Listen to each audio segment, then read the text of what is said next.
تو سلمان صفدر نے کہا کہ جی بالکل نہیں دی گئی، کیونکہ جنرل پرویز مشرف جو تھے وہ بہت زیادہ بیمار تھے اور 2022 کے بعد سے تو وہ بولنے چالنے کی بھی پوزیشن میں نہیں تھے، تو اس وجہ سے جلد سماعت کی کوئی درخواست نہیں دی گئی۔ بہرحال عدالت نے ان کی متفرق درخواستیں بھی سماعت کے لیے منظور کر لی ہیں، اور جو باقاعدہ اپیل ہے وہ جو سزا جن میں ان کو پھانسی اور سزائے موت کا حکم تھا اس کے خلاف جو اپیل ہے وہ بھی سماعت کے لیے انہوں نے منظور کر لی ہے۔ اب بڑھتے ہیں اگلی خبر کی طرف، اور اگلی خبر ہے جیل کے اندر جو ٹرائل ہو رہا ہے آفیشیل سیکرٹ ایکٹ کے تحت، جو سائفر کیس ہے، اور اس کے اندر جو ہے وہ آج جو پیش کیا گیا عمران خان صاحب کو اور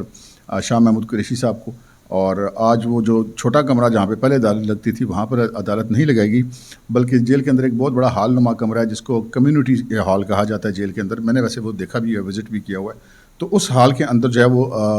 سماعت آج ہوئی ہے۔ اسی ہال کے اندر مجھے یاد ہے ایرانی کیڈٹ کہتے تھے کہ اس کا بھی فیصلہ ہوا تھا، اور میں وہاں پر گیا بھی تھا۔ تو خیر آج وہاں پر تمام لوگ موجود تھے، دونوں ملزمان موجود تھے، اور جو سرکاری وکلاء تھے جو استغاثہ کے ایف آئی اے کی طرف سے جو پراسیکیوٹر تھے سعید ذوالفقار عباس نقوی اور شاہ خاور، وہ بھی موجود تھے، اور لیکن وہاں پر ایک عجیب و غریب جو چیز تھی وہ یہ تھی کہ جو عمران خان صاحب کے اور شاہ محمود قریشی کے تمام وکلاء آج موجود نہیں تھے، یعنی کہ کوئی ایک وکیل ان کا نہیں ہے، کوئی مطلب 10-12 وکیل ہیں جو کہ پیش ہوتے ہیں، ان میں سے کوئی ایک وکیل بھی آج عدالت میں نہیں آیا، اور یہ ایک تحریری درخواست پیش کی گئی عدالت کے اندر کہ جی وکلاء جو ہیں وہ لاہور میں ہیں اور لاہور سے وہ سماعت کی وجہ سے نہیں آ سکے، لہٰذا مقدمے کی سماعت ملتوی کی جائے۔ جن 3 گواہوں کو عدالت نے نوٹس جاری کر کے طلب کیا ہوا تھا وہ بھی عدالت میں موجود تھے، کہ ان کے آج بیان ریکارڈ ہونے تھے اور ان کے اوپر جرح ہونی تھی، لیکن یہ سب کچھ نہیں ہو سکا، اور عدالت نے جب یہ پوچھا کہ بھائی یہ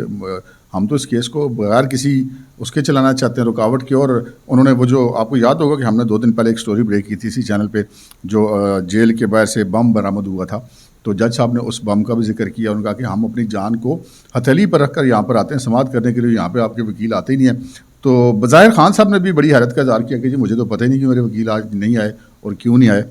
بہرحال عدالت نے اس چیز کی ہدایت کی کہ جی آئندہ سماعت پہ تمام کے تمام لوگ پیش ہوں، اور اس کی سماعت جو ہے انہوں نے ملتوی کر دی، اور اس کے ساتھ ہی 14 نومبر تک یہ سماعت ملتوی کی گئی ہے۔ آج کی سماعت کے موقع پر شاہ محمود قریشی کی اہلیہ اور ان کی جو صاحبزادی تھی وہ بھی جو ہے وہ کمرہ عدالت یعنی کہ کمیونٹی ہال جیل کے اندر جو موجود ہے وہاں پر یہ موجود تھے۔ اچھا، یہ جو میں نے آپ کو کہا تھا نا کہ فارمولہ جو آپ نے تھمبنیل پہ پڑھا کہ فاروق نائک فارمولے کا توڑ نکالیے گئے، یہ آپ کے ساتھ ہم عرض کر دیتے ہیں کہ یہ کیا معاملہ ہے۔ کل میں نے آپ کو بتایا تھا کہ فاروق نائک فارمولے پر عمل کر رہے ہیں عمران خان اور ان کے وکلاء کی ٹیم۔ فاروق نائک فارمولہ کیا تھا وہ چھوٹا سا آپ کو بتا دیتے ہیں کہ جب محترمہ بینظیر بھٹو اور آصف علی زرداری کے خلاف جو بہت سارے ریفرنسز نواز شریف صاحب کے دور میں دائر کیے گئے تھے وہ چل رہے تھے احتساب عدالتوں کے اندر اور ہائی کورٹ کے اندر، تو 11 سال تک وہ کیس لٹکتے رہے اور ان کے اوپر کوئی فیصلہ نہیں ہو سکا، اس کی وجہ سے کہ فاروق نائک صاحب نے ایک فارمولہ بنایا تھا، بڑی کامیابی سے اس کے اوپر عمل درآمد کیا۔ وہ مختلف ٹیکنیک سے استعمال کرتے تھے کیس کی سماعت کو ملتوی کرانے کے لیے، کیس کو التوا میں ڈالنے کے لیے، کبھی وہ نہیں ہیں، کبھی ایک درخواست ڈال دی، کبھی دوسری درخواست ڈال دی، کبھی تیسری درخواست ڈال دی۔ اچھا، ان درخواستوں پہ پھر الگ الگ نوٹس ہونے، الگ الگ اس پہ طلبیاں ہونی، جواب ہونے، ان پہ بحث ہونی، جرا ہونی، اس دوران کبھی ہڑتال ہو جانی، کبھی وکیل صاحب نہیں آنے، کبھی جج صاحب چھٹی پہ ہونے، کبھی چھٹیاں آ جانی ہیں ویسے عدالتی، تو کرتے کرتے انہوں نے 11 سال جو نکال دیے تھے، تو وہ فارمولہ بڑا مشہور ہوا تھا۔ اب وہ فارمولہ عمران خان صاحب کے وکلاء لگا رہے ہیں، کبھی کس وجہ سے، جیسے آج انہوں نے کیا کہ جی آج ہم نہیں آ سکتے۔ اچھا، ایک تو انہوں نے یہ کیا، آج جج صاحب نے حکم جاری کیا کہ جی اگلی سماعت پہ 3 کے بجائے 6 گواہ ہوں گے، کیونکہ جو 3 آج ہونے تھے وہ نہیں ہو سکے، تو جو اگلے 3 ہیں ان کو بھی طلب کر لیا گیا ہے۔ میں نے جو آپ کو خبر دینی ہے وہ اس حوالے سے ایکسکلوزیو وہ کچھ اور دینی ہے، اور وہ یہ ہے کہ اس کیس کے اندر استغاثہ کے ہیں 28 گواہ۔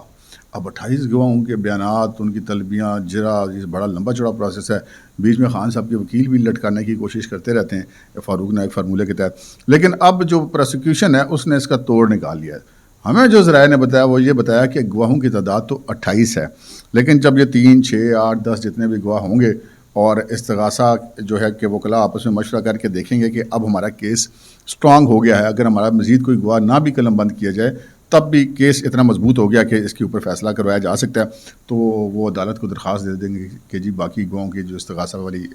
بیانات ہیں ان کو قلم بند کرنے کی ضرورت نہیں ہے، تو وہ اپنے ان گواہوں کے لسٹ میں سے نام واپس بھی لے سکتے ہیں۔ تو یہ ایک فارمولہ نکالا گیا کیس کو جلد اس کی سماعت مکمل کرنے کے لیے۔ اپنی اگلی خبر کی طرف بڑھتے ہیں جناب۔ اگلی خبر جو ہے وہ یہ ہے کہ پاکستان کا جو سب سے بڑا حساس ادارہ ہے اس کے اندر بہت بڑے پیمانے پر تقرر اور تبادلے تیار ہیں. کچھ پروموشنز بھی ہوں گی اور بہت سارے تقرر بھی ہوں گے, بہت سارے تبادلے بھی ہوں گے. پاکستان کے اندر وہ جو اس حساس ادارے کے اندر جو طاقتور ترین پوسٹنگز ہیں وہ بہت سارے لوگ تبدیل ہو جائیں گے. اس کے اندر مختلف علاقوں کے بڑے اعلیٰ ترین افسران بھی شامل ہیں, مختلف ڈپارٹمنٹس کے بھی بڑے اعلیٰ ترین افسران شامل ہیں. تو یہ اب چونکہ ایک حساس ادارہ ہے تو اس لیے ہم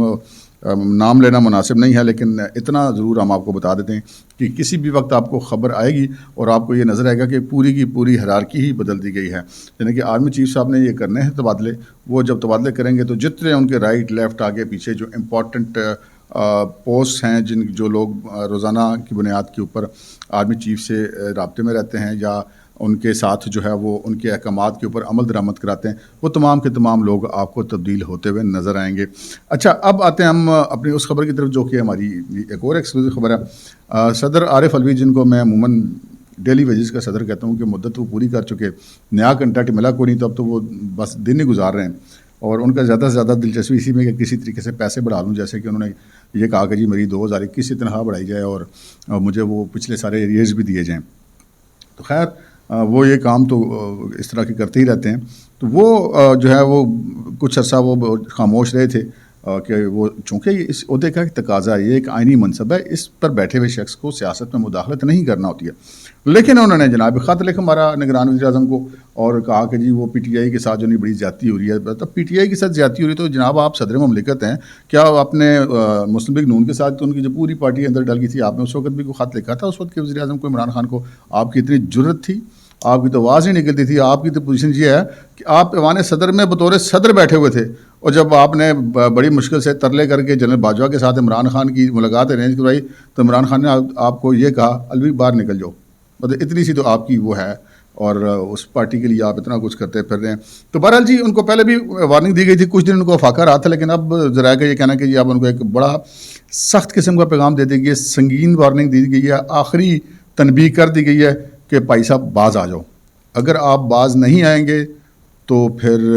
یعنی کہ اگر آپ باز نہیں آئیں گے تو ورنہ کے آگے جو کہا گیا وہ الوی صاحب کے لیے کافی پریشان کن ہے. اب بہت سارے معاملات ہیں, ان کی جو اپنا بزنس بھی ہے, ان کی فیملی کا بزنس بھی ہے, وہ ڈینٹل اسپتال شال بہت سارے معاملات ہیں. تو وہ پھر سارے معاملات جو ہیں وہ پھر